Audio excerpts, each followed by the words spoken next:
먼저 시작기도 주님의 기도 바치고 시작하도록 하겠습니다.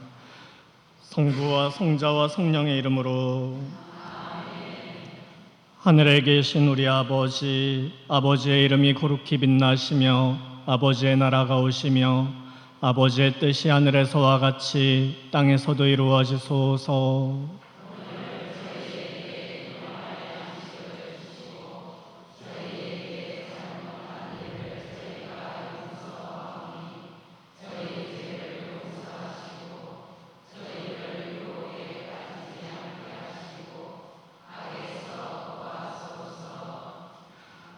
우리 인생의 스승이시며 등불이신 주님, 언제나 저희보다 한 발짝 앞서가시며 저희를 이끌어 주시어 저희가 어떠한 시련이나 고난 속에서도 넘어지지 않고 오로지 당신만을 향해 걸어갈 수 있도록 힘과 용기를 주소서.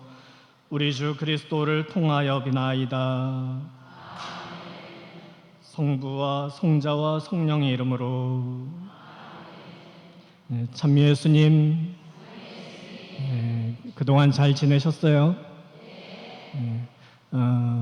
신부님께서 소개해 주셨지만 전주홍 요셉 신부라고 합니다.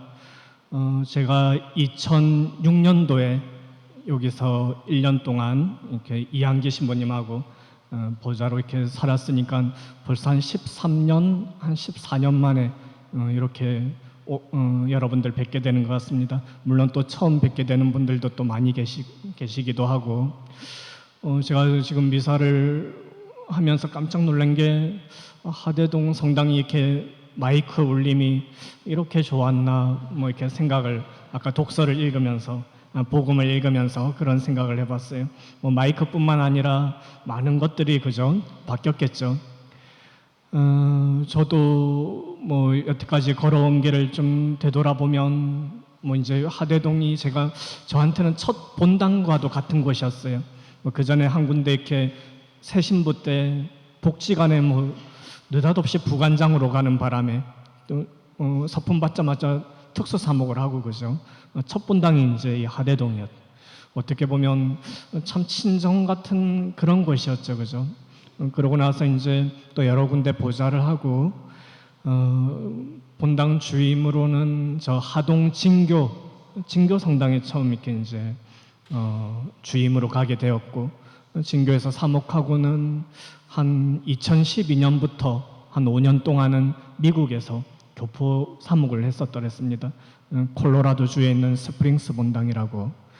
그리고 이제 그 교포 사목 마치고 와서 지금은 이 창원에 있는 파티마 병원에서 이렇게 이제 또 병원을 담당해서 이렇게 또 생활을 하고 있는데, 이제 이렇게 진교에서 한 2년 살고 미국에서 또 5년 살고 이제 한국에 들어와서 이제 인사를 기다리면서 속으로 이런 생각을 했었더랬어요. 밖으로 드러내진 않고, 나도 이제 좀 본당 수녀님이 있는 본당에 가서 사목을 해봤으면, 이런 생각을 해봤었더랬습니다. 내가 수녀님하고 같이 살면 참 재밌게 잘해주면서 잘 살 수 있을 텐데, 우리 제 보좌 때 같이 지냈던 수녀님은 제 성향을 아시니까 그죠? 이해가 가시죠? 그런 희망, 소망, 지향 이런 것들을 가졌었더랬죠. 근데 저는 이렇게 그런 거를 기도나 이 지향을 가지면 무섭게 하느님이 들어주시는데, 이제는 그죠? 수녀님하고 좀 이렇게 살면 좋겠다 이랬는데, 수녀님이 30명이나 있는 이 창원 파티마 병원이 그죠? 이 베네딕토의 수도원에서 운영하는 병원이에요. 그러니까 수녀님들이 다 부서장으로 이제 자격증 따가지고 부서장으로 다 계시는 그런 병원이죠. 거기 이제 수녀님 30명하고 지금 3년째 같이 생활을 하고 있습니다. 그래서 이렇게 제가 그동안 이렇게 지내온 어떤 또 경험들이나 또는 우리가 또 함께 앞으로 신앙생활을 하면서 좀 나누어 보아야 할 그런 것들을 이 시간에 좀 나눠 보고자 하는데, 굳이 제목을 정하자면 예수님 뭐 따라 살기 또는 예수님을 좀 닮아가기 뭐 이런 어떤 내용들이 되겠어요. 그리고 또 예수님을 따라 산다는 것, 뭐 닮아간다는 것, 좀 완전히 우리가 예수님을 똑같이 흉내낼 수는 없으니까, 그죠? 이 원으로 치면 이 예수님이라는 원하고 나라는 원하고 이 합동이 될 수는 없어요, 그죠? 그냥 이렇게 비슷하게 이렇게 뭐 따라 살고 이렇게 좀 모방해 살고 뭐 그런 거죠, 그죠? 또 뭐 그것이 또 여러 가지 관점에서도 있을 수 있는데 우리가 오늘은 그 예수님의 모습을 다 볼 수가 없으니까 좀 범위를 좁혀서 예수님의 이 유혹 사화 이렇게 광야에서 유혹을 받은 이야기 우리가 잘 알고 있죠, 그죠? 어떻게 보면 사순 시기에 우리가 또 자주 듣고 뭐 제2수요일 날 듣기도 하고 하는 주제이기도 한데 왜 하필이면 그 유혹 이야기를 중심으로 이 시간을 풀어갈까 뭐 생각해 볼 수 있겠어요. 뭐 이유를 말씀드리자면 그 예수님의 유혹이라는 것은 그때 광야에서 한 번만 받고 끝난 것이 아니라 평생에 걸쳐서 유혹이 다가왔던 것이고 십자가에 매달리기까지 우리 역시도 마찬가지죠. 우리도 살아가면서 이 신앙생활을 좀 제대로 해보려고 하는데 여러 가지 이 유혹들 때문에 흔들리고 주저앉고 좌절하고 절망하고 뭐 그러고 살아가고 그것이 또 우리 보통 사람들의 모습이기도 하죠, 그죠? 그래서 이 좀 유혹의 모습을 좀 들여다볼 필요가 있겠다 생각을 해보았습니다. 그래서 이게 어떻게 보면 우리가 식사로 따지면 이게 본식이에요, 본식.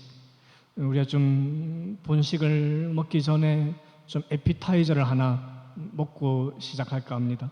물론 다 먹고 나면 디저트도 있겠죠, 그죠? 뭐 얼마 전에 다들 이제 우리가 명절을 다 잘 지내셨으리라 뭐 여겨봅니다. 추석을 지냈는데 이 추석을 중추절이라고도 하죠, 그죠? 가을을 이제 셋으로 나누어서 뭐 초추, 중추, 뭐 종추 이렇게 셋으로 나누어서 가을의 한 가운데 있는 절기다, 명절이다 해서 중추절이라고 이렇게 부른다고 해요. 그래서 우리가 이제 이 추석도 지내고 이제는 9월에 이제 어느덧 중반을 향해서 넘어가고 있는데 날씨가 어떻게 많이 선선해졌나요? 네, 그죠. 뭐 더위는 한풀 꺾인 것 같기도 한데 아직도 보면 한낮에는 그죠. 햇볕이 많이 따갑죠, 그죠. 그래서 우리나라는 계절이 사계절이 뚜렷한 나라라고 했는데 이 기상이변 때문에 점점 날씨가 더워질까? 밤에도 왜 이렇게 덥나? 뭐 이렇게 생각해 볼 수도 있겠어요.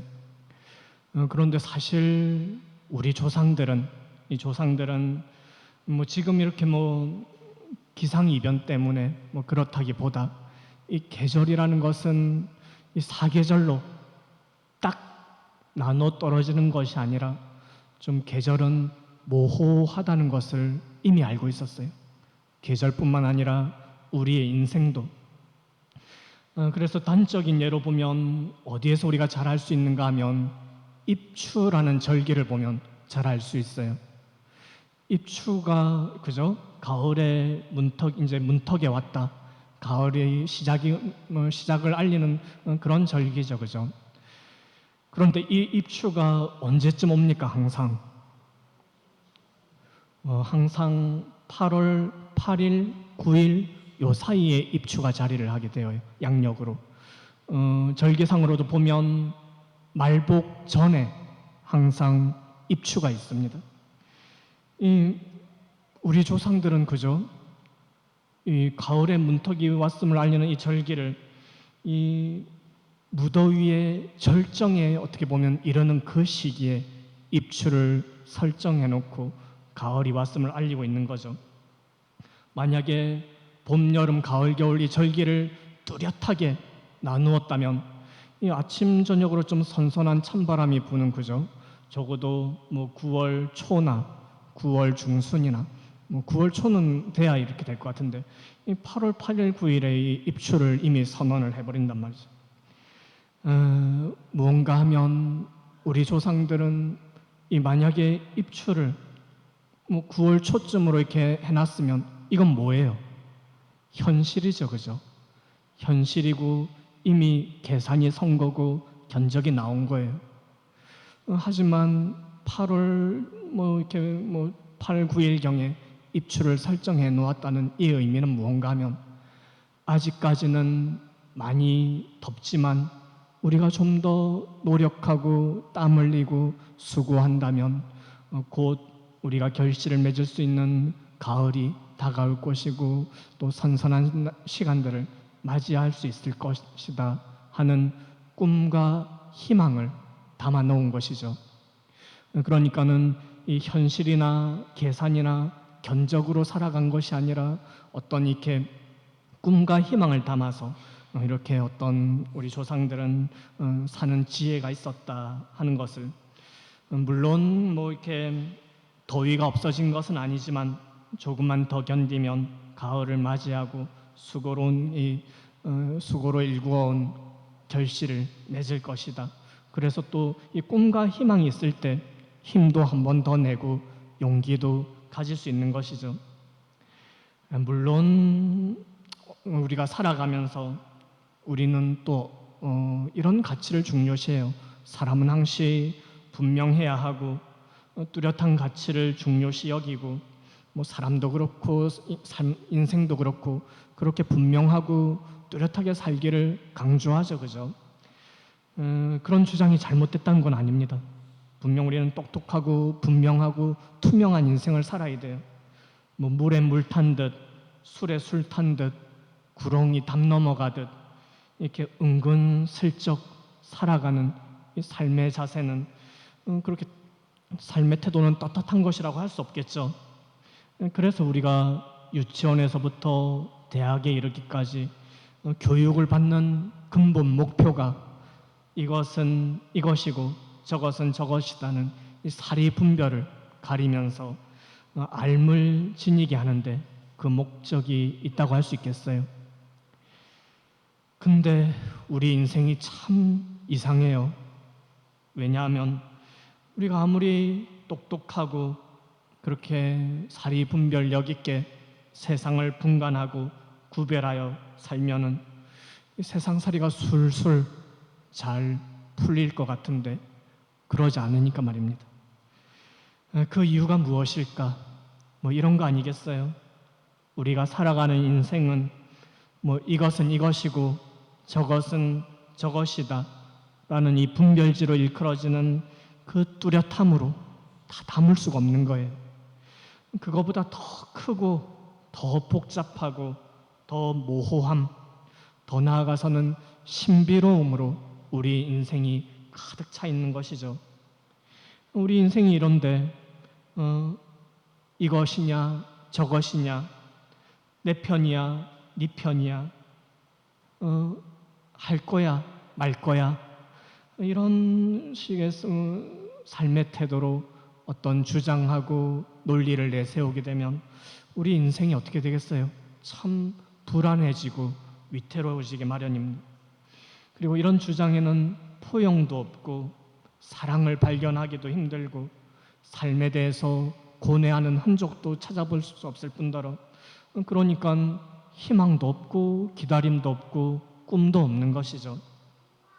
우리가 좀 살아가면서 좀 우리들에게 필요한 것은 좀 여름에 담긴 가을을 보는 오늘에 담겨져 있는 내일을 보는 그 희망, 그리고 지금 이 시간 있기까지 걸어왔던 땀 흘리면서 수고로웠던 그 뒤안길들을 또 바라보는 여유, 뭐 이런 것들이 좀 있을 때 좀 우리 삶이 보다 더 좀 풍요로워질 수 있지 않을까.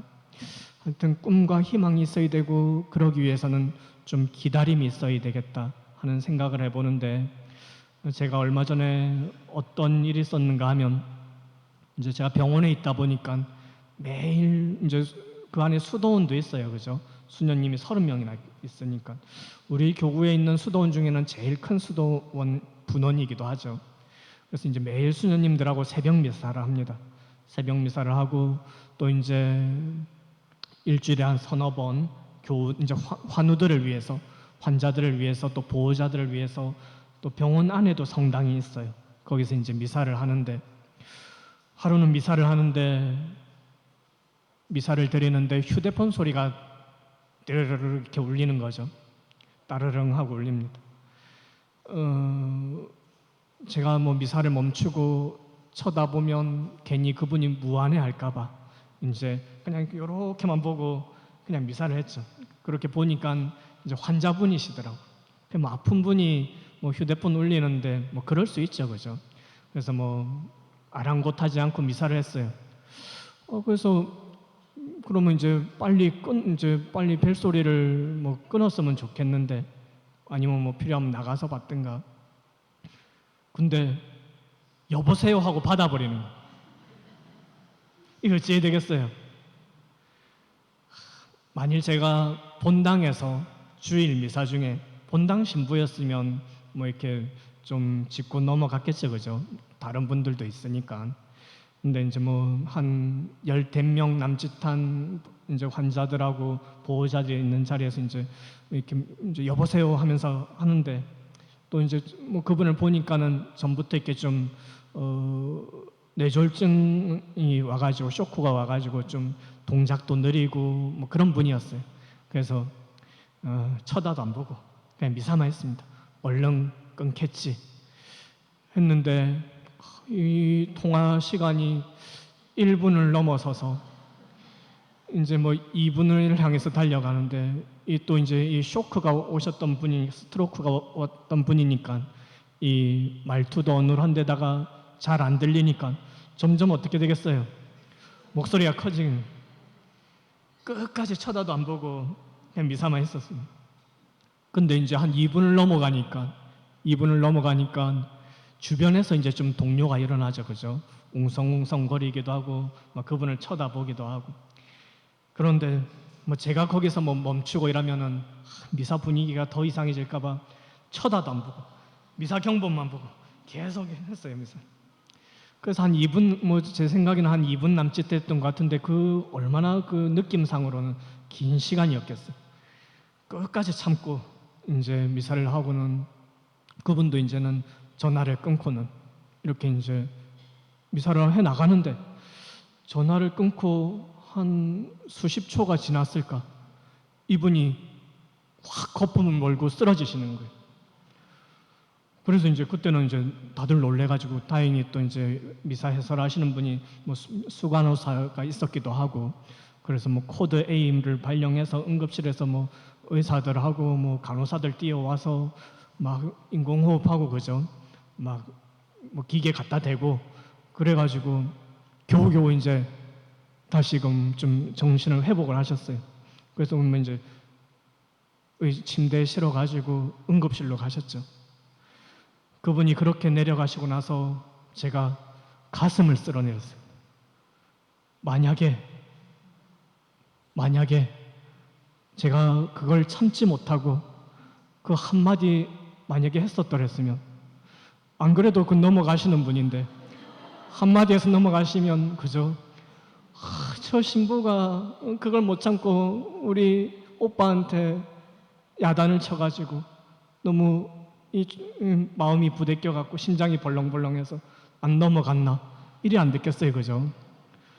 그리고 또 그분이 또 일어나셨기에 망정이지, 그래서 혹시 잘못됐다면 제 사제생활에 저 때문에 이렇게 또 잘못된 뭐 그게 되겠죠, 그죠? 평상시에 아무리 기도를 열심히 하고 강론을 잘하고 해도 다 필요 없습니다. 그 한 방에 다 끝나는 거죠, 그죠? 한 방에 다 끝나는. 제가 그 이제 가슴을 쓸어내리면서 지나고서도 이제 그분이 회복이 돼서 이제 복도에서 한번 보호자하고 마주쳤어요. 근데 그 보호자가 이제 그렇게 이야기를 합니다. 자기도 오빠 때문에 이 마음이 너무 불편하고 부담스러웠는데 신부님이 끝까지 모른 척 해주시고 참아주셔서 고맙다고. 이제 그 실상 그 온 전화 내용이 뭔가 하면, 이제 이 환자가 병실에 없으니까 간호사실에서 찾느라고 이제 전화를 했는데 이 말이 어느라고 서로 뭐 안 들리다 보니 어디냐 물어보고 어디다 이야기를 하는데 그게 이제 시간이 좀 오래 걸렸던 거죠. 상황을 설명하고 이러면서 뭐 그러면서 그죠? 뭐 그런 또 상황을 또 알고 보면 뭐 충분히 우리가 또 기다려 줄 수 있고 또 좀 상대방을 헤아려 줄 수 있지 않을까. 그러면서 제가 생각을 했습니다. 나는 앞으로도 어떤 일이 와도 끝까지 참는다. 내가 그걸 나의 덕으로 삼아야지. 이제 이러면서 이런 어떤 기억이 있습니다. 그래서 우리가 좀 이 기다림이 없다면 거기에서 어떤 사랑이나 포용이나 좀 우리가 이 견진성사도 그죠. 이제 우리 신앙인으로서 신앙생활하면서 좀 어떤 단단해짐, 어른으로 성장해 나가는 시간이기도 그 성사이기도 하죠, 그죠. 이 기다림이 없으면 이 어른으로서의 좀 자리매김 힘들다고요, 그죠. 우리가 좀 이 이야기를 에피타이저로 삼아서 이제 좀 본격적으로 이 예수님의 구원, 예수님의 어떤 유혹 이야기에 대해서 한번 들어가 볼까 합니다.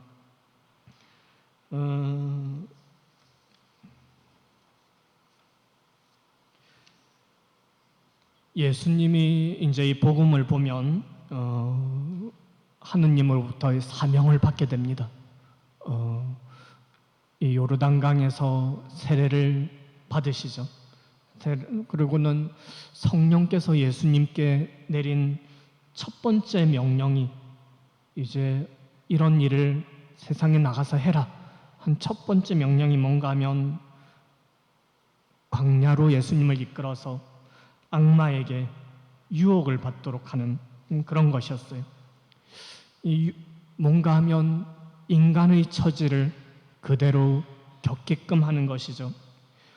인간을 위협하는 것들 속으로 내려가서 거기에서부터 시작을 해라. 왜냐하면 그렇게 해야만 이 추락한 우리 사람들을 바로 세울 수 있고 거기에서부터 건져낼 수 있기 때문에 복음을 보면은 그럼으로써 잃어버린 양을 찾아올 수 있는 것이죠.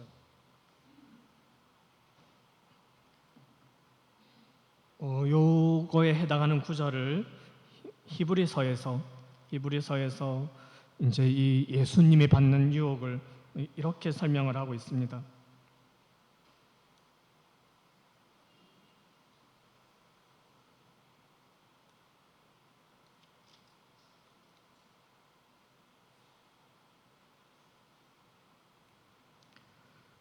우리에게는 우리의 연약함을 동정하지 못하는 그런 대사제가 아니라 모든 면에서 우리와 똑같이 유혹을 받으신 그러나 죄는 짓지 않으신 대사제가 계십니다.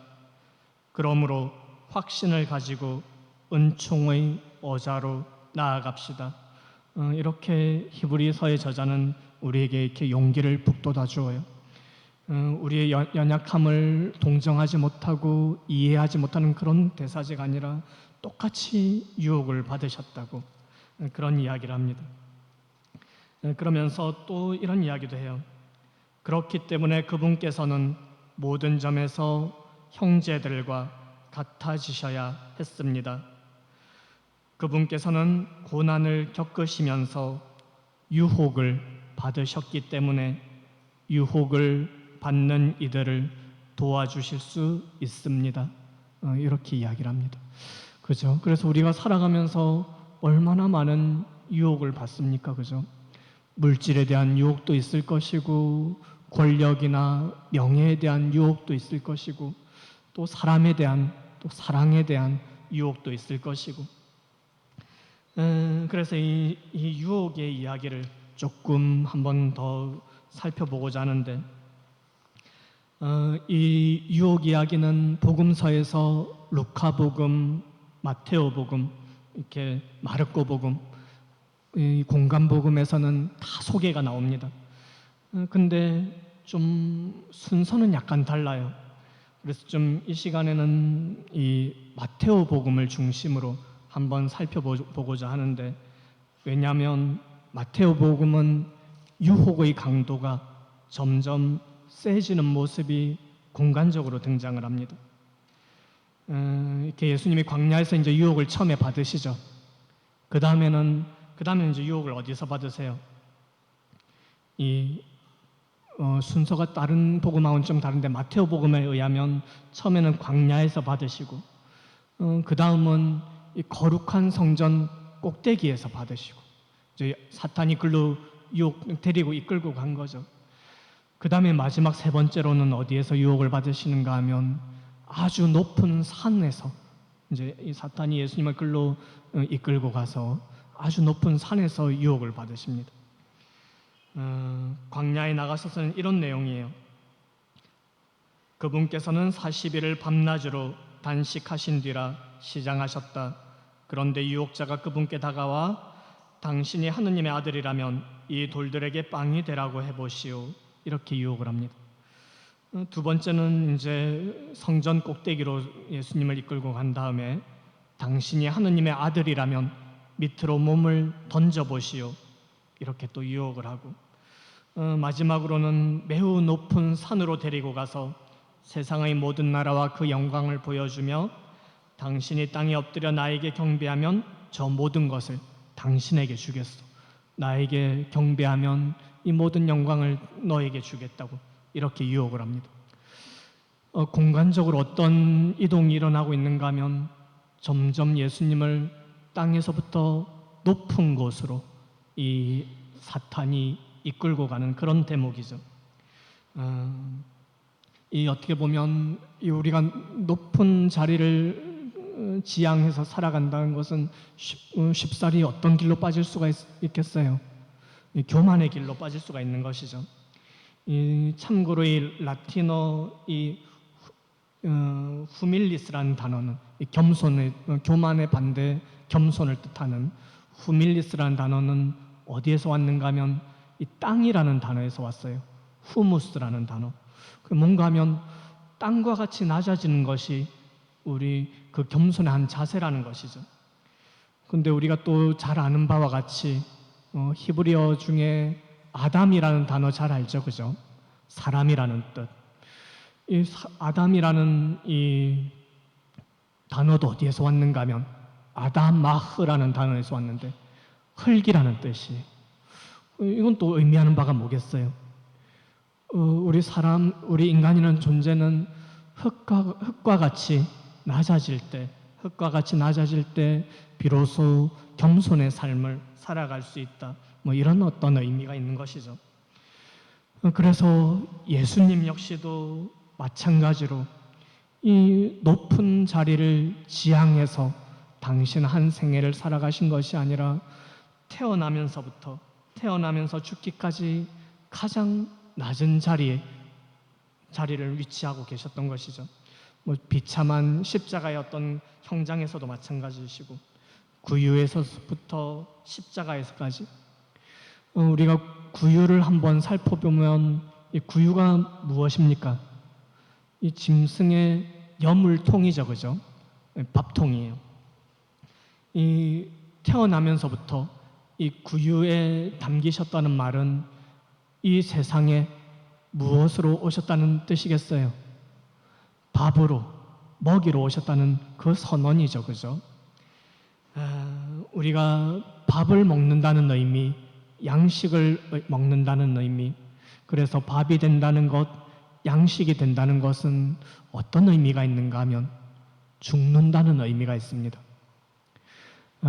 우리가 모든 생명체가 생명을 영위하고 유지하기 위해서는 먹어야 살아요, 그죠? 근데 모든 먹는 행위는 그것을 지져 먹든 삶아 먹든 볶아 먹든 심지어 날로 먹든 모든 먹는 행위는 그것을 어떻게 하는 행위겠어요? 죽이는 행위입니다. 그죠? 제가 언젠가는 우리 한 번은 초등부 아이들한테 이런 걸 설명하니까 신부님 산낙지는 날로 먹는데요 하는데 산낙지도 우리 몸속에 들어와서 그죠? 뼈와 살이 되려면 안에 들어와 죽어야 되는 것이죠. 모든 먹는 행위는 죽이는 행위라고. 근데 우리가 살기 위해서는 이 먹지 않으면 안 되고 그러기 위해서는 죽이지 않으면 안 되니 삶은 생명은 무엇으로부터 온다고 할 수 있겠습니까? 삶은 생명은 죽음으로부터 옵니다. 그렇지 않겠어요? 그래서 이 예수님께서 십자가 죽음, 예수님이 우리에게 양식이 되어 주신다고 이렇게 우리가 흔히들 이야기를 하죠. 우리가 그것을 좀 피부로 잘 못 느낄 수 있어요. 하지만 삶은, 모든 삶은, 나아가서 영원한 삶도 마찬가지로 죽음에서부터 온다는 것이, 이것이 십자가 신비인 것이고 십자가 순환이 가지고 있는 신학적인 그런 의미인 것이죠. 그죠?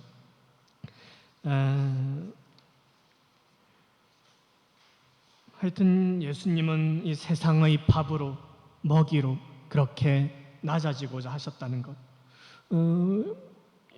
이 사탄은 이 반대의 길로, 이 높은 곳으로, 교만의 길로 유혹을 했지만 예수님은 항상 이 낮은 곳에서, 그죠? 이 밥이 된다는 것이, 한번 우리가 생각을 해보면 저 사람은 우리 밥이야, 이런 표현에서도 밥이 된다는 것이 어떤 의미를 지니는지 우리가 충분히 알 수 있는 것이죠. 그죠?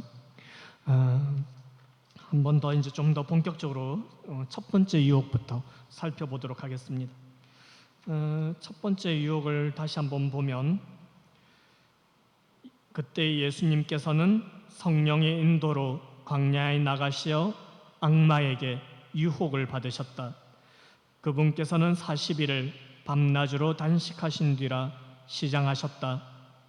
그런데 유혹자가 그분께 다가와 당신이 하느님의 아들이라면 이 돌들에게 빵이 되라고 해보시오. 이것이 첫 번째 유혹이에요. 이제 뭐 나중에 두 번째 유혹도 있고 세 번째 유혹도 등장을 하는데, 뭐 사실 예수님이 전생에 걸쳐서 끊임없이 유혹이 등장을 하는데, 왜 이 돌더러 빵이 되라고 해보시오, 이것을 이 유혹자는 첫 번째 유혹으로 삼았을까? 왜? 예수님이 40일 동안 광야에서 단식을 하시고, 그죠? 그만큼 뭐 배가 안 고프셨겠어요, 그죠? 뭐 시장하셨죠. 굴러다니는, 뭐 그것도 광야에서, 이 사막에서 이 굴러다니는 이 돌멩이가 뭐 신기루로 빵으로 보였을 법, 뭐 할만해요, 그죠? 어떻게 보면 이 사탄은, 마귀는 그 빈틈을 놓치지 않는 것이죠. 예수님이 빵을 간절히 바라고 있다는 것을, 먹을 것을 간절히 바라고 있다는 것을 누구보다도 재빨리 간파했던 거예요. 지금 저희에게는 빵이 제일 필요로 하다.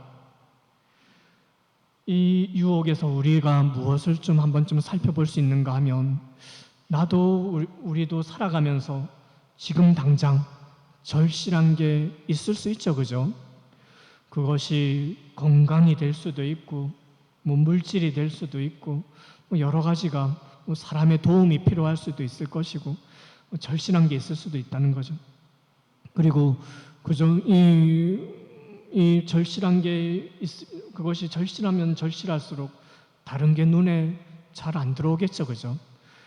그럴 때 우리가 이 유혹을 받기가 쉽다는 그런 어떤 이야기, 나에게는 무엇이 간절하고 절실하게 다가오는지, 물질이, 건강이, 또는 자식의 행복이, 여기에서 한번 유혹의 실체를 들여다보면, 이 유혹이라는 것은 외향적으로 도덕적인 외향을 띠고 있어요. 이 노골적으로 악으로 초대하지 않는다고요. 그렇다면 이렇게 서툰 것이 되는 것이죠. 이 유혹은 마치 우리에게 더 나은 것을 제시하는 것처럼, 또 진정으로 현실적이고 합리적인 것이라 주장을 해요. 그렇죠. 우리가 살아가면서 물질 없이 우리가 어떻게 살아갑니까? 힘 없이 우리가 어떻게 살아가겠어요? 먹지 않고 어떻게 살아가겠습니까? 다들 현실적인 것이죠. 이 배고프니까 빵을 달라, 빵을 만들어라. 이 얼마나 마땅하고 옳은 정당한 이야기겠어요. 더욱이 제가 앞서 말씀드렸듯이 예수님은 세상에 무엇으로 오신 분인데, 밥으로, 빵으로 오신 분인데, 문제는 어디에 있는가 하면 돌더러 빵을 만들려고 하는 데 있습니다. 이 돌더러 돌을 가지고 밥을 만들고 돌더러 빵을 만들려고 하는데, 이 빵은 그죠? 밀가루로 만들죠. 떡은 쌀가루로 만들고 당연히. 근데 돌가루로 만든 떡이나 빵은 없어요. 무슨 말인가 하면 생명은 생명을 먹어야 살 수 있습니다. 앞서 말씀드렸듯이 생명이 없는 돌을 먹고 살 수가 없는 것이죠. 그런데 오늘날 우리는 얼마나 많은 돌들로, 생명 없는 것들로 빵을 만드는 사람이 많이 있는가? 무슨 얘기인가 하면, 돈이 무엇인가 하면 돈은 원래 금이었어요. 근데 원래는 금을 사용해야 되는데 무겁고 잃어버리면 안 되니까 금 대신 만들어 가지고 다니는 것이 이 돈인 것이죠. 그렇다면 이 금은 뭔가 하면, 금은 그 누런 색깔을 뜬 돌덩어리 아니겠어요, 그죠? 쇳덩어리라고 하든 돌덩어리라 하든, 우리가 돈보다 생명이 더 귀하다고 그렇게 말들을 하지만 사실 말로만 그렇고 이 돈 때문에 남의 생명을 빼앗아가거나 자기 생명을 잃어버리는 사람들이 얼마나 많습니까, 그죠? 물론 그럼에도 불구하고 빵은 필요해요. 우리가 빵을 먹지 않고 밥을 먹지 않고 살아갈 수 없으니, 특히 세상의 굶주린 사람들에 대해서 우리 교회는 응답할 필요가 있는 것이죠. 그들을 배불릴 의무가 우리에게는 있어요. 사실 이 빵의 문제는 이 유혹 사건에서만 한정되는 것이 아니라 이 예수님의 전 생애에 걸쳐서 제기된 문제이기도 합니다. 무슨 얘기인가 하면 그 다음에도 빵의 문제가 계속 나오죠. 빵 5개와 물고기 2마리로 5,000명을 먹이신 기적도 나오고, 또 그 다음에는 최후의 만찬 때 빵을 나누어 주시면서 또 제자들에게 이렇게 이것을 받아 먹어라, 이런 장면도 나오고, 좀 전에 말씀드린 이 빵 5개로 그러면 5,000명을 먹여 살린 이 사건을 한번 들여다보면 한번 물어볼 수 있겠죠. 왜 예전에는 당신이 배고프셨을 때는 빵을 만들어 보라고 그 유혹을 물리쳤던 예수님이 왜 또 이 5,000명을 먹이실 때는 빵 5개로 그 5,000명을 먹이셨던 기적을 행하셨을까? 이렇게 물어볼 수 있겠죠, 그죠? 복음에서는 한 3가지가 필요하다고 이야기를 합니다. 뭔가 하면 이 5,000명에 해당하는 이 군중들은 뭔가 하면 하느님을 먼저 찾아 나섰던 사람들이에요. 그리고는 함께 빵을 달라고 기도를 했었고, 그리고 3번째로는 빵을 서로 나누려는 마음이 있었던 것이죠. 이런 것들이 어우러져서 빵의 기적이 일어날 수 있었다는 것. 어떻게 보면 하느님과 서로를 향해서 우리가 마음의 문을 열 때 함께 따라 나서고 기도하고 서로 나눌 수 있을 때 우리가 어떻게 보면 세상의 아픔, 세상의 굶주림, 세상의 고통, 이런 현실적인 요구에 답을 줄 수가 있다는 것. 예수님은 결코 세상의 배고픔에 무관심하지 않으셨어요. 다만 그것은, 이 기적은 올바른 순서와 올곧은 뜻이 먼저 선행되어야 한다는 것. 제가 한번 이런 적이 있었습니다. 이번 경우는 이제 미국에서 사목을 할 때였었는데, 요즘은 좀 우리 한국에서도 뭐 많이 그런 분위기가 있는 것 같은데, 미국에서는 반주나 지휘를 하시는 분들한테 일정 금액의 페이를 지급합니다. 좀 성당 직원과 같은 개념으로. 뭐 성당마다 다르기는 한데, 제가 있던 본당은 한 달에 한 400불 정도, 뭐 이제 뭐 한 4, 50만 원 정도 되겠죠, 그죠? 그 정도를 이렇게 지불을 했었어요. 그래서 평일에 하루 나와서 이제 성가대 연습도 시키고 한두 시간씩 연습도 시키고 주일 미사도 이렇게 이제 하면서. 근데 이제 기존에 하시던 분이 뭐 이제 그거 가지고는 생활이 좀 어려우니까 주일에 좀 더 일을 해야 될 것 같아 갖고 이제 그만두게 됩니다. 반주하는 일을. 그러니까 이제 반주자가 없으니까 뭐 어떻게 하겠어요? 뭐 평일 미사는 말할 것도 없고 주일 미사도 반주 없이 주일 미사를 하게 된 거죠. 그러다가 성탄도 반주 없이 맞이 이제 지내게 됐어요. 성탄까지도 이제 반주 없이 지내다 보니까 좀 미사가 너무 밋밋하고 좀 맹숭맹숭하죠, 그죠? 아무리 뭐 교우들이 목청껏 성가를 부른다고 하더라도. 그래서 이제 그때가 한 반주자가 그만둔 지 한 석 달 남짓 되었을까? 이제 사목위원들이 사목회의 때 회의를 한 거죠. 반주자를 무슨 수를 써서라도 구해와야겠다. 뭐 어떻게라도 이제 반주자를 초빙해 와야겠다. 데리고 와야겠다. 그러면서 이제 나온 이야기가 지역 신문에 반주자 구함 이런 알람을 이제 내자고 이야기를 한 거예요. 근데 사실은 이 반주자라는 역할이 다만 뭐 기계적으로 성가를 이렇게 오르간 건반을 이렇게 치는 그런 역할이 아니라, 그죠? 넘어서서 우리 교우들을 이 성가를 통해서 영적으로 또 잘 인도하는 그런 어떤 그런 역할들이 기능들이 훨씬 더 큰 것이죠, 그죠? 단순히 뭐 피아노 칠 줄 안다고 오르간 칠 줄 안다고 그 해서는 되겠어요, 그게? 그래서 이제 제가 좀 더 기다려 보자. 그런 방식은 아닌 것 같다. 이제 이렇게 하고 또 한 달이 지나고 두 달이 지나서 뭐 지나다 보니까는 부활까지도 반주자 없이 그냥 하게 되었어요.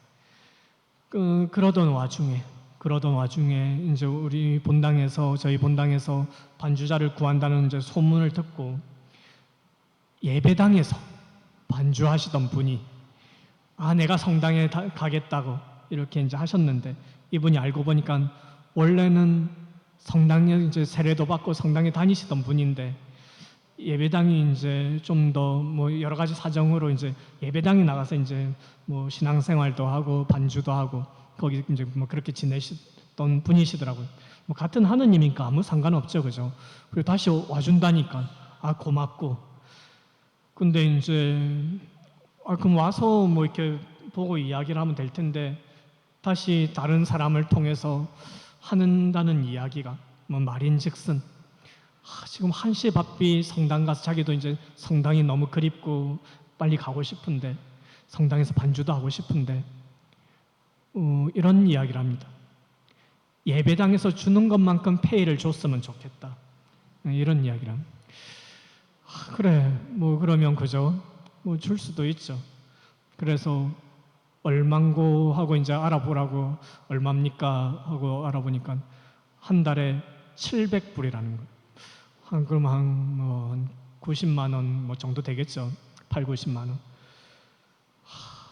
근데 이제 그 700불을 매달 주면서 이 반주자를 쓰면은 그다음부터 본당 분위기가 어떻게 되겠어요? 사실은 그죠? 우리가 본당 생활이라는 것이 너도 나도 이렇게 뭐 봉사활동을 하면서 이 본당이 운영돼 나가는 것이죠, 그죠? 뭐 이렇게 모르는 분들의 땀방울도 있고 희생도 있고 눈물도 있고. 근데 물론 아무리 테크니션이고 이제 이 어려운 또 음대를 나왔고 뭐 교육을 받았고 하더라도 이분에게만 700불을 줘버리면 이제 본당은 이 갈갈이 찢어지는 것이 불에 보듯 그죠 훤한 거죠, 그죠. 근데도 이제 사목위원들은 절실하니까 급하니까 신부님 그래도 뭐 우리 본당 재정이 그 정도는 되니까 하면 좋겠다고 뭐 그런 이야기를 합니다. 그래서 제가 이렇게 이야기를 했습니다. 사목위원들께서 여태까지 하자는 대로 뭐 제가 다 들어주고 다 따랐는데 귀를 기울였는데 이번만큼은 내가 목에 칼이 들어와도 절대로 안 된다. 그렇게 할 수 없다. 그래서 1년 가까이 반주자 없이 이제 미사를 했었더랬어요. 이제 한 1년이 지나니까 다른 주에서 이제 이사 오신 분이 마침 이분이 반주를 할 줄 안다는 거예요. 그래서 얼씨구나 잘 됐구나 하면서 이제 본인도 이제 기껏 해주겠다고 하니 이제 이렇게 이야기를 했죠. 많이는 우리가 못 드리겠고 그래도 이제 뭐 또 나름대로 이 교구 규정이 있더라고요. 그래서 이제 뭐 한 시간에 50불 정도 그러니까 이제 한 주에 연습 1시간 시키고 미사 1시간 하면 그죠 50불에서 100불이면 한 달 4주라 퉁치고 한 400불이 이제 적정선인 거예요. 그래서 우리가 많이는 못 드리고 한 400불 드릴 수 있을 것 같다 이제 이렇게 이야기를 하니까 이때부터 또 머리가 아파지기 시작합니다. 이분이 자기는 돈을 안 받겠다는 거예요. 그래서 이제 정말 순수한 마음에서 자기는 너무 기뻐서 봉사를 하고 싶다고. 그래서 제가 그랬습니다. 보십시오. 자매님의 뜻은 너무 고맙고 좋은데 자매님이 이거를 안 받아버리면 그 전에 이 돈을 받고 하셨던 분들은 또 뭐가 되겠어요? 그죠? 이분만 막 이렇게 또 막 드높이 올라가겠죠. 차라리 받아서 나를 주십시오. 꼭 받아야 됩니다. 뭐 그렇게 해서 이제 뭐 겨우겨우 이렇게 반주자를 구해서 뭐 했던 기억이 나는데 그래서 장장 한 1년이 이렇게 걸렸던 기억이 납니다. 그래서 우리가 아무리 절실하고 급한 것이라고 해도 그죠? 바늘 허리에 실매서 이렇게 우리가 쓸 수 없는 것이죠. 그리고 또 절실하고 급할수록 항상 이 우리에게 혹하는 유혹은 다가오기 마련이라는 것. 우리가 한 가지를 좀 또 살펴보면서 또 그 다음 이야기로 한번 넘어가도록 하겠습니다. 이제는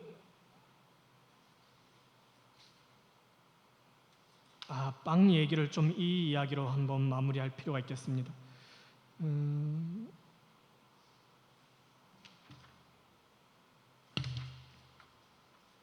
예수님이 이제 유혹을 하는데 사탄이 유혹을 하는데 예수님이 이렇게 답을 합니다. 사람은 빵만으로 살지 않고 하느님의 입에서 나오는 모든 말씀으로 산다. 이렇게 이야기를 해요. 그죠? 우리가 살면서 무엇을 먹고 살아가는가가 매우 중요합니다. 그래서 영어에도 이런 격언이 있어요. You are what you eat 이라는 어떤 문장이 있습니다. 뭔가 하면 뭐 대충 풀어서 보면 뭐 네가 먹는 걸 보면 당신이 어떤 사람인지 알 수 있다. 뭐 대충 이런 뜻이죠, 그죠? 먹는 것에 의해서 너의 모습이 규정된다. 뭐 그것이 너다. 곧 그러니까 내가 어떤 것들을 먹는가 하는데 어떤 궁극적으로 나는 우리의 어떤 일용할 일상적인 이런 음식물뿐만 아니라 결국은 하느님의 말씀, 하느님의 모습 이런 것들을 먹고 살 수 있어야 한다는 것. 이런 이사야서를 보면 이런 구절이 있습니다. 65장에 보면 늑대와 새끼 양이 함께 풀을 뜯고 사자가 소처럼 여물을 먹으며 뱀이 흙을 먹이로 삼으리라. 나의 거룩한 산 어디에서도 그들은 악하게도 패덕하게도 행동하지 않으리라. 여기서도 뭔가 먹는 문제가 등장을 하죠, 그죠? 근데 늑대와 새끼 양이 함께 풀을 뜯고 사자가 소처럼 여물을 먹는다고 합니다. 뭔가 하면 늑대는 풀을 뜯을 것이 아니라 새끼 양을 먹을 일이고, 사자는 여물을 먹을 일이 아니라 소를 잡아 먹어야 할 일인데, 그죠? 뭔가를 좀 건너뛴 것 같아요. 사자를 예를 들어보겠습니다. 사자의 바탕은 뭐겠어요?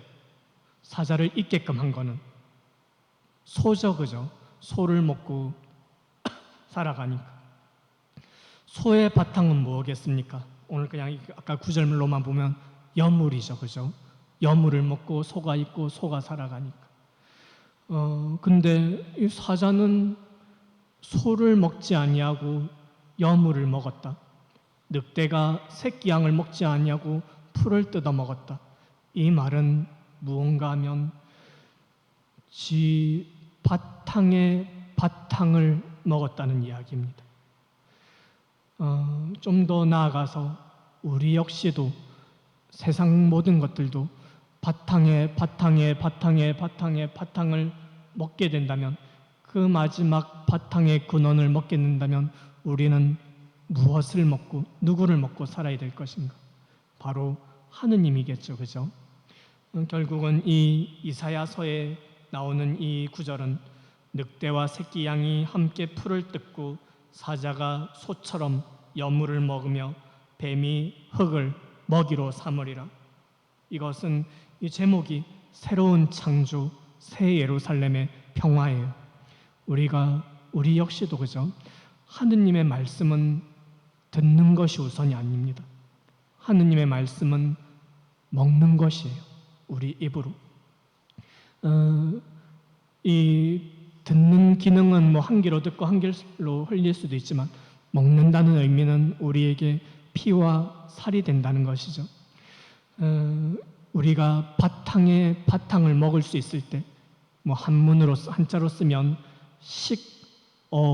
모 할 수 있을 때, 우리가 진정 바탕이 되는 어미를 먹을 수 있을 때 우리의 삶은 좀 더 평화로워지고 어떤 새로운 어떤 세상이 또 창조가 이루어질 것이라는 어떤 그런 구절이기도 하죠.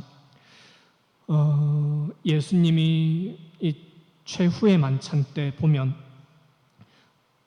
요한복음을 보면 사도들의 어디를 씻겨줍니까? 발을 씻겨주죠, 그죠? 근데 이제 뭐 제자들의 발을 씻겨주는데 베드로 사도가 너무 황송한 나머지 안 됩니다. 주님, 제 발만은 씻기지 못합니다. 이런 이야기를 하죠, 그죠? 그랬더니 예수님이 어떤 말씀을 하는가 하면, 만일 그렇다면 너는 나와 함께 아무런 목도 나누어 받지 못한다. 이렇게 말씀을 하세요. 여기서 몫이라는 단어가 히브리어로, 히라보로 페흐라는 단어인데 어떤 뜻이 있는가 하면 입이란 뜻이 있습니다. 그죠? 우리 말도 이 몫이라는 단어에는 이 입이라는 좀 그런 뉘앙스가 있죠. 한 목 단단히 잡았다. 좀 내 입에 들어올 게 있다는 거예요, 그죠? 너는 내가 네 발을 씻기지 않으면 너는 나에게 아무런 목도 나누어 받지 못한다. 무슨 뜻인가 하면 너의 입은 나의 입과 상관이 없다. 이런 뜻입니다. 그죠? 예수님은 이 세상에 말씀으로 오신 분이에요. 입으로 오신, 입 그 자체로 오신 분이죠. 그죠? 우리가 그 예수님의 말씀을 귀로 듣고 살아가는 게 아닙니다. 입으로 먹고 살아갑니다. 나는 어떤 그 말씀을 입으로 먹고 입으로 내어놓는 삶을 살아가는 것이 우리 신앙인들의 모습이죠. 그죠? 그런데 만일 내 입은 예수님의 입과 상관이 없다면, 그래서 예수님과는 전혀 상관없는 말을 내 안에 먹고 그것들을 내어놓는다면, 그건 거의 뭐 배설 수준이겠죠, 그죠? 내가 어떤 것들을 먹고 어떤 것들을 내어놓고 살아가는지를 한 번쯤 또 잘 돌아다 볼 필요가 있겠다 생각을 해봅니다. 두 번째 유혹을 한번 살펴보면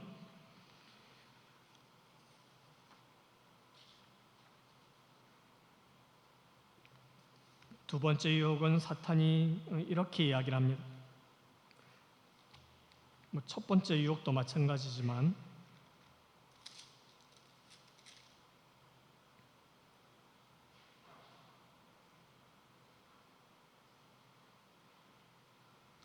악마는 예수님을 데리고 거룩한 도성으로 가서 성전 꼭대기에 세운 다음 그분께 말하였다.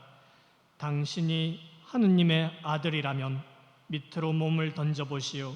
성경에 이렇게 기록되어 있지 않소. 여기에서 중요한 것은 이 구절입니다. 당신이 하느님의 아들이라면. 이 예수님의 유혹이 한 번으로 끝났던 것이 아니라 일생에 거쳐서 계속해서 흔들었던 그런 어떤 모습이었다는 것이, 이 말이 어디에서 또 나오는가 하면 예수님이 십자가 아래 달렸을 때 예수님을 조롱하던 사람들에게서 다시 들을 수 있어요. 어떻게 하죠? 군사들이 네가 하느님의 아들이라면 어디에서 십자가에서 내려와 보아라, 이렇게 이야기를 하죠. 이거는 예수님에 대한 요구이기도 하지만 사실은 하느님에 대한 요구이기도 합니다. 그죠? 하느님 있는가 하는 이야기예요.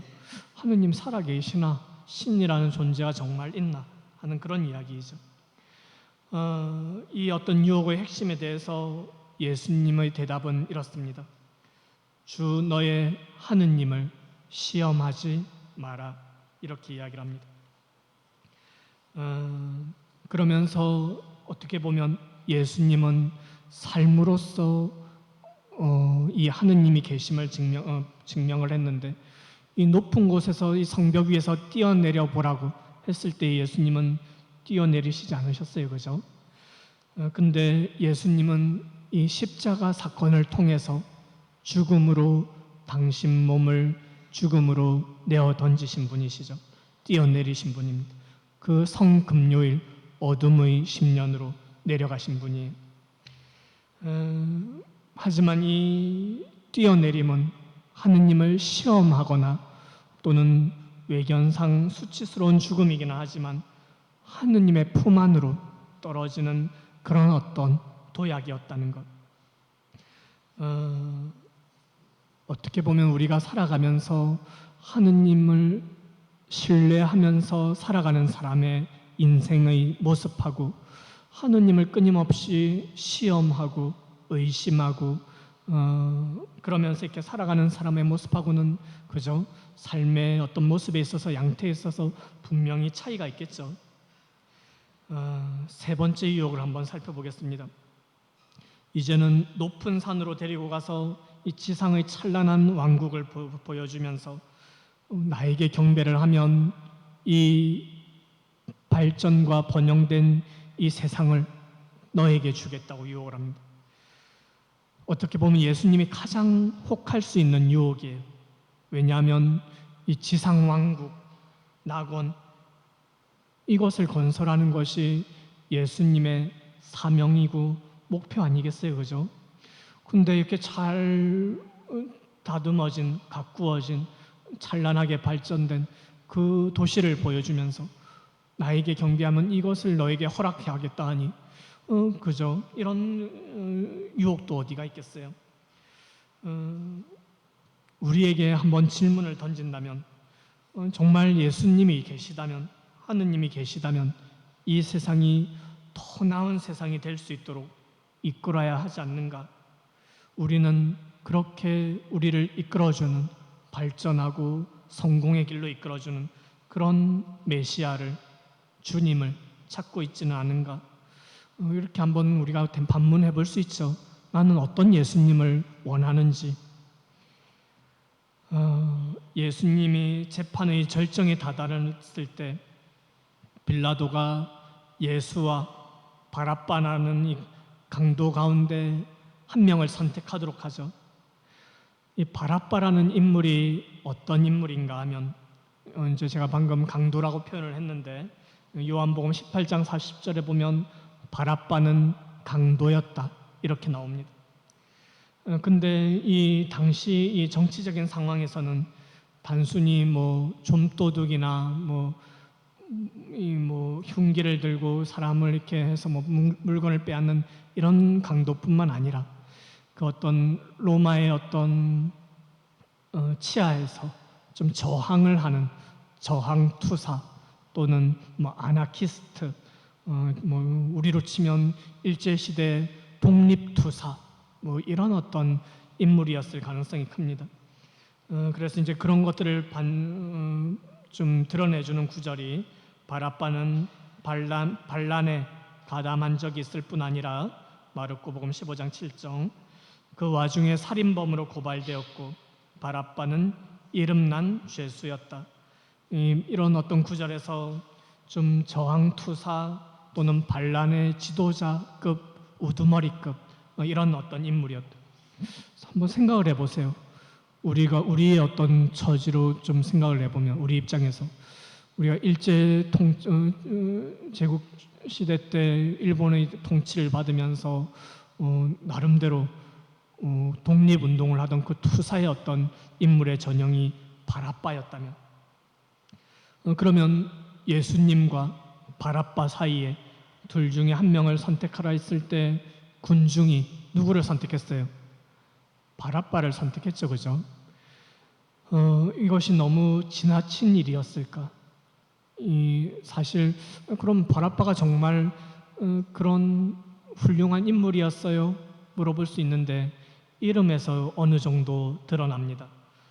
바랍바가 무슨 뜻인가 하면 바르 아빠스란 뜻이 바랍바 아빠 우리말도 그렇지만 이 아라메아어도 아빠는 아버지란 뜻이 바르라는 단어는 아들이란 뜻입니다. 무슨 뜻이에요? 예수 그리스도란 뜻이죠, 그죠? 바랍바는 뜻이 그런 뜻이에요. 그러니까 아버지의 아들이란 뜻입니다. 하느님 아버지의 아들이란 그런 뜻이죠. 보통 인물이 아니었던 거예요. 어떻게 보면 두 명의 예수 그리스도가 대립을 하고 있는 장면이기도 합니다. 둘 중에 하나 골라라고 했을 때 두 종류의 메시아 신앙이 대립을 하고 있는 것이죠. 우리 보고 고르라고 했으면 어떤 인물을 골랐을까? 선택의 한쪽에는 투쟁의 지도자로 자유와 독립을 약속하고 거기에 대해서 헌신하는 그런 인물이었고 다른 한쪽은 자기를 버리는 것이 곧 생명의 길이라고 하면서 뭐 이해하지도 못할 이 불가사의한 이 인물 예수 이 둘 중에서 우리 보고 고르라고 했으면 그때 그 시대의 과연 군중이 바랍바요 하고 소리 지른 것이 놀라운 일이기만 했을까? 그죠? 유혹자는 우리에게 단순하게 악마를 숭배해이되 이 나를 망치는 길을 계속 해야 돼. 단순하게 이렇게 유혹하지 않는다는 거죠. 그저 합리적이고 발전적인 방안을 제시하면서 다가옵니다. 마지막 이 물음이면서 우리 신앙 전체의 물음이기도 해요. 악마는 그러면 이렇게라도 하는데, 그죠? 발전된 세상을 주겠다고 하고 성공을 약속해주고 번영을 약속해주겠다고 하는데, 그렇다면 예수라는 인물이 나에게 줄 것은 무엇일까? 우리가 신앙생활을 하면서 또 견진 성사를 받고 또는 10수년씩, 20년씩, 30년씩 신앙생활을 하면서 세상은 더 좋은 안정되고 발전하고 성공하는 어떤 것들을 약속해 주고 나에게 그 삶을 살아가라고 하는데 예수님은 나에게 무엇을 가져다 줄까? 세계 평화, 모두를 위한 발전, 더 나아지는 세상, 그것이 아니라면 예수님이 가져오는 것은 무엇일까? 예수님이 우리에게 가져다 주시는 것은 바로 하느님이십니다. 예수님은 우리에게 하느님이라는 분을 알려주셨고 우리 마음속에 심어주신 분이신 것이죠. 여태까지는 구약의 시대에 이르기까지는 아브라함과 모세와 예언자들이 이 구약의 성경을 통해서 그 모습을 천천히 드러내셨던 하느님이라면 이제는 이 예수님이라는 이 인물을 통해서 지상 모든 백성들에게 그리고 이스라엘 백성들을 넘어서서 우리에게까지 하느님을 알려주신 그런 분이시죠. 이 예수님 때문에 우리는 하느님을 아빠라고 부를 수 있고 아버지로 부를 수 있고 인간으로서 또 인간답게 살아가는 길을 또 알게 되었던 것이죠.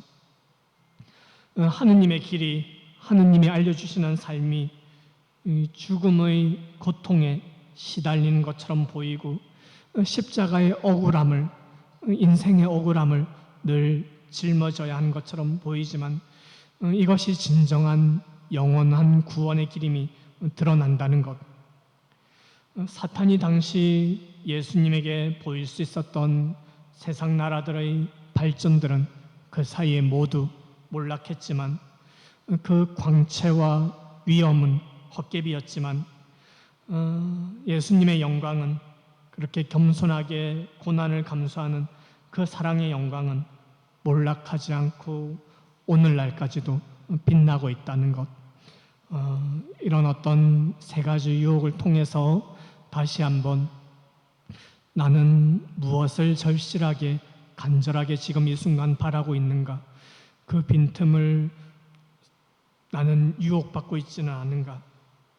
또 두 번째 유혹을 통해서는 나는 정말 하느님을 의심하고 시험하고자 하는가?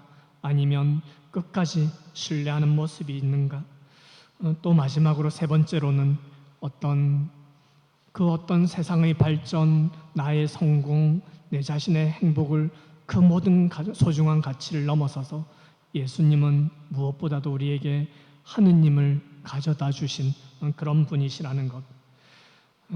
그러면서 이렇게 이런 어떤 좀 식사로 따지면 이 예수님의 유혹이라는 세 가지 실마리를 삼아서 여러분들과 함께 나누어 보았는데 그렇다면 이제 마지막 후식으로 우리가 좀 더 어떤 모습으로 살아야 될까?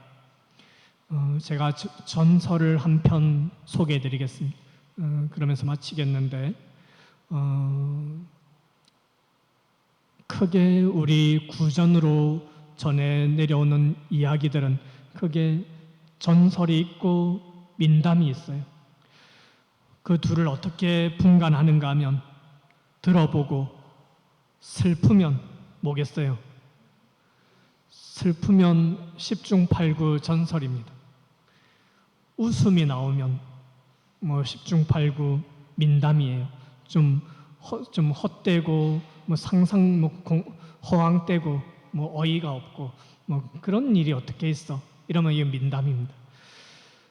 왜 이런 차이가 있는가 하면 좀 어떤 우리 옛날 이야기들 중에 민담은 어떤 상상력이나 그런 어떤 꿈과 희망을 바탕으로 만들어진 이야기라 한다면 전설은 좀 우리 현실을 담고 있어요.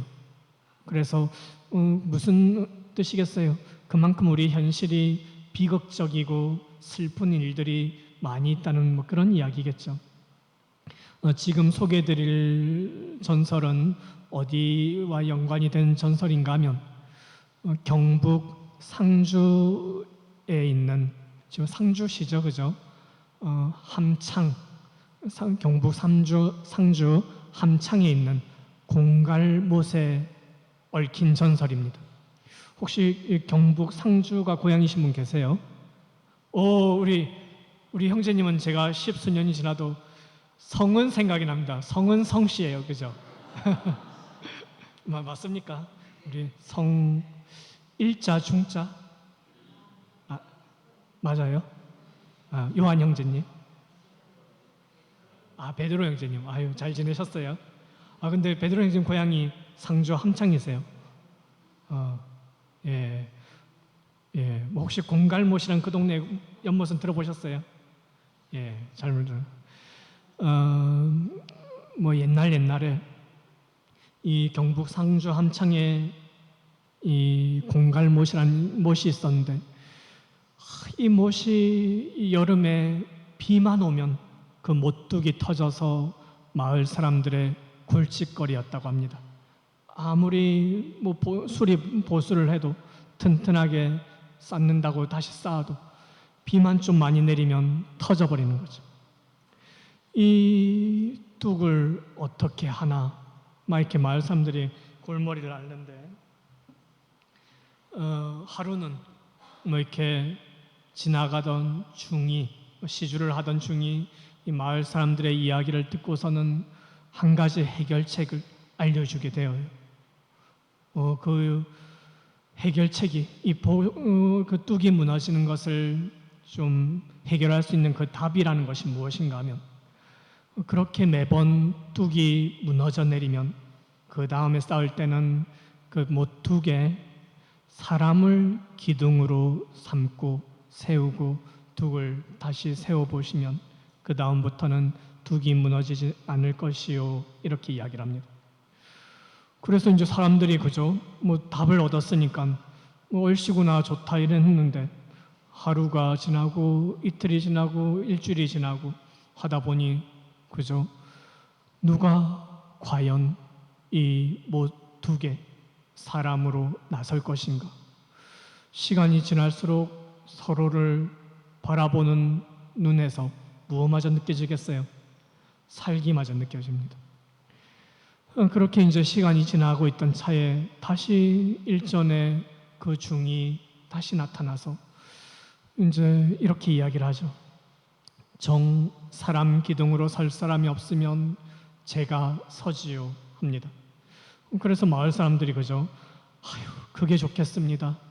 그래서 이제 대찬성으로 그 중을 사람 기둥으로 세워서 뚝을 다시 세웠더니 그 후로는 아무리 비가 억수같이 쏟아져도 뚝이 두 번 다시 무너져 내리지 않았다는 그런 어떤 이 공갈못에 관련된 이 전설이 있습니다. 여기에 등장하는 인물을 보면 그죠? 무슨 고명한 대사님도 아니고 이름난 스님도 승려도 아니고 그 이름 모를 중이 등장을 해서 그 마을 사람들의 고민을 듣고는 답을 제시하는데 문제는 아무도 그걸 선뜻 나서겠다는 사람이 없는 것이죠. 그래서 결국은 이 중이 스스로 기둥이 되어서 이렇게 못뚝을 다시 쌓았다는 이야기인데 이 이야기가 주는 의미가 뭔가 하면 뚝을 쌓는다는 것은 어떤 의미가 있는가 하면 나라를 세운다는 의미가 있습니다. 왜냐하면 옛날에는 이 강이나 못이 있으면 그 강의 이편 저편을 나누는 것이 이제 인공적으로든 자연적으로든 뚝이 조성되기 마련이고 뚝의 이편과 저편을 경계로 삼아서 구역이 나눠지는 것이죠. 그래서 예전에는 이 뚝에 있던 나루, 그죠? 나루라는 뜻에서 뭐 어떤 단어가 나왔다고도 하죠. 나라라는 단어가 발생했다고 하는 뭐 그런 학설도 조금 눈여겨볼 만한데 하여튼 이 뚝이 무너져 내렸다는 뜻은 번번이 나라가 무너져 내렸다는 그런 뜻과도 똑같은 것이죠. 이 전설이 담고 있는 이 속뜻은 이런 거예요. 한 나라를 튼튼하게 세우기 위해서는 한 가정을 튼튼하게 세우기 위해서는 한 공동체를 튼튼하게 세우기 위해서는 시멘트나 그 어떤 콘크리트나 뭐 돈으로 처발라서 그렇게 나라를 가정을 공동체를 세울 수 없다는 그런 이야기죠. 그죠? 한 나라를 튼튼하게 세우고 가정을 튼튼하게 세우기 위해서는 이 사람을 바탕으로, 사람의 희생을 바탕으로 세워야 된다는 그런 이야기입니다. 그런데 이 전설에 등장하는 마을 사람들의 이야기를 보자면 너 하나 살리기 위해서 나 한 몸 죽겠다는 사람 없어서, 너의 이익을 위해서 나 하나 손해보겠다는 그런 사람 없어서 이렇게 망설여지고 번번이 무너지는 그 상황이 연출되고 펼쳐지고 있는 것이죠. 우리 역시도 마찬가지로 할 수 있겠습니다. 우리의 우리가 살아가는 나라의 모습, 우리 신앙 공동체의 모습, 내가 사회생활하는 어떤 직장의 모습, 또 가정의 모습, 이것을 세우는 것이 어떤 모습으로 우리가 먼저 서야 하는지, 그 사람 기둥으로 이 세상에 다가오신 분이 또한 예수 그리스도 아니겠어요? 이 십자나무를 보면 그죠? 이 세상이라는 이 세상을 떠받들기 위해서 당신 한 몸 사람 기둥이 되어서 지금 이렇게 이 세상을 떠받치고 계시고 우리의 삶을, 우리의 인생을 떠받치고 있는 것이죠. 우리가 신앙생활을 하면서 이 예수님의 어떤 모습들, 유혹도 받는 모습도 있고 이렇게 희생을 통해서 굳건하게 떠받치는 모습도 있는데 우리가 이렇게 다 한꺼번에 할 수는 없겠지만 그죠? 몰라서 못하는 경우도 많이 있죠, 그죠? 오늘 이 시간을 통해서 예수님의 어떤 유혹을 받으신 모습, 또 십자가를 또 짊어지고 있는 모습, 밥으로 다가오신 모습, 이런 모습을 또 이제 또 알게 되었으니 우리도 이제 이 여러 가지 이야기들 중에 생각나는 이야기 하나라도 또 내가 사람 기둥이 되어 보겠다, 내가 밥이 되어 보겠다, 어떤 유혹에도 내가 절실하고 급한 상황에서도 흔들리지 않겠다 하는 것들을 이렇게 그 중에 하나라도 우리 좀 삶의 어떤 소중한 가치로 삼을 수 있다면 우리가 또 견진성사를 통해서 어른으로 나아가는 데 있어서 조금이라도 도움이 되지 않을까 생각해 보면서 이 시간 마치도록 하겠습니다. 영광송으로 마치겠습니다. 영광이 성부와 성자와 성령께